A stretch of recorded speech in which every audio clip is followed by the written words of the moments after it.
उच्च माध्यमिक विद्यालय स्थापन दाबी निमंते पात्रपुट पड़ेईगुड़ाठारे सर्वदलीय बैठक अनुष्ठित। पात्रपुट अंतर्गत पड़ेईगुड़ा मंडी पड़ियाठारे सर्वदलीय बैठक अनुष्ठित हो जाइछि।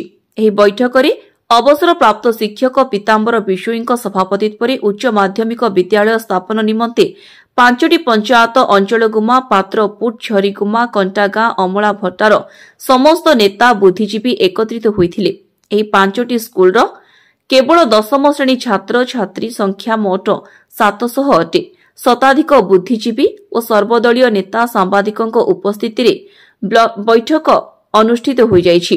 एही बैठक रे 5टी पंचायतर छात्र छात्री माने उच्च शिक्षा पई 35 किलोमीटर जिबाकु पड़ुछि एवं बहु छात्र छात्री उच्च शिक्षा निमंते वंचित होउछंती। विशेष करी युक्त 2 विद्यालय नथिबा जोगु एवं यातायातर सुविधा नथिबा जोगु 80% बालिका और 40% बालक उच्च शिक्षारु वंचित होउछंती।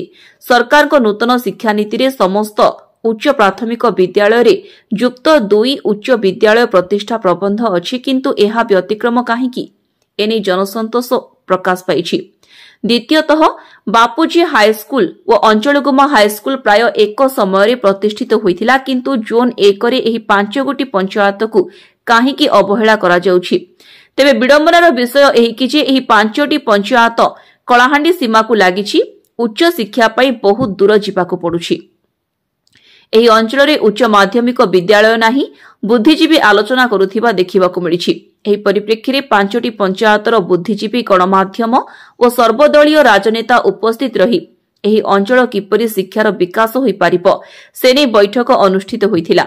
एही बैठक रे जोन 1 र जिला परिषद सभ्या कृष्णा मंजूरी बिशोई, तेंतुलीखुंटी ब्लॉक उपाध्यक्षा राजेंद्र बिशोई, पूर्वतन ब्लॉक अध्यक्षा प्रभाती कंध, पूर्वतन ब्लॉक अध्यक्षा डमरू भत्रा, झरीगां सरपंच मनमोहन दलपति, पात्रपुट सरपंच शिवानंद प्रधानी, दिलीप प्रधानी, जीवन टाकरी, भवानी बिशोई, ब्लॉक कांग्रेस सभापति प्रहलाद हियाल समेत बहु मान्यगण्य व्यक्ति उपस्थित रही आलोचना रे भाग नेथिले। तेबे एही अंचलर छात्र छात्री मानक उच्च शिक्षा निमंते किपरि सेमानक उज्जवल भविष्यत होई पारिबो एने एक कार्यकारी कमिटी गठन करा जायछि।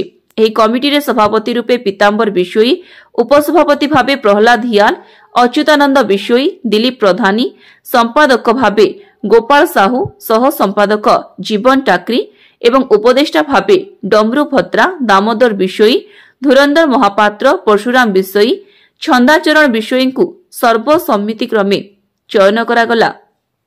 एही बैठक रे तेंतुलीखुंटी रे हेबाकु थिबा जुग्म जनशुणाणी रे दाबीपत्र देबा नै बैठक रे आलोचना होइथिला।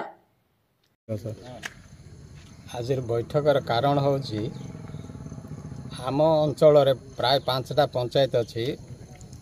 आमर झरीगुमा, कंटागां, अमलाभट्टा, अंचलगुमा एवं पात्रपुट एटा उपांत अंचल एवं शिक्षार टिके बहुत लोक इटी गरीब श्रेणी लोक आदिवासी हरिजन बहुत लोक अछंती। कॉलेज रो उच्च शिक्षार व्यवस्था किछि नाय। एटा को राजनीतिक दल वर्ण निर्विशेष रे आमे समस्त एकजुट होइछु जे जेमिते आम अंचल गोटे +2 कॉलेज स्थापना करा जिवो सेति पे आमे संग्राम करबा पई आजिरो बैठक थिला। आगरो केबे कोन लिखि दैथिले सारे विषय रे? आगरो किछि लिखि दैनु, किंतु 2-3 थर समान को ठार आम हाई स्कूल जो अछि से गोडा से हेडमास्टर भी कहउथिले जे आम अंचल रे आमर स्कूलटा अपग्रेडेशन हबो बोली करी, तथापि कोन हल्ला सेटा बंद हे गला। वर्तमान जो 5टा पंचायत रो पिला अछंती केते दूर कॉलेज जाउछंती? वर्तमान कॉलेज तो अधिकांश 10म श्रेणी पास हे गले जो गरीब पिला मन कुआडे जिबे आगे से माने। नवरंगपुर जिला तेंतुलीखुंटी ब्यूरो हेड कृपानिधि राउतंक रिपोर्ट, द कलिंग एक्सप्रेस।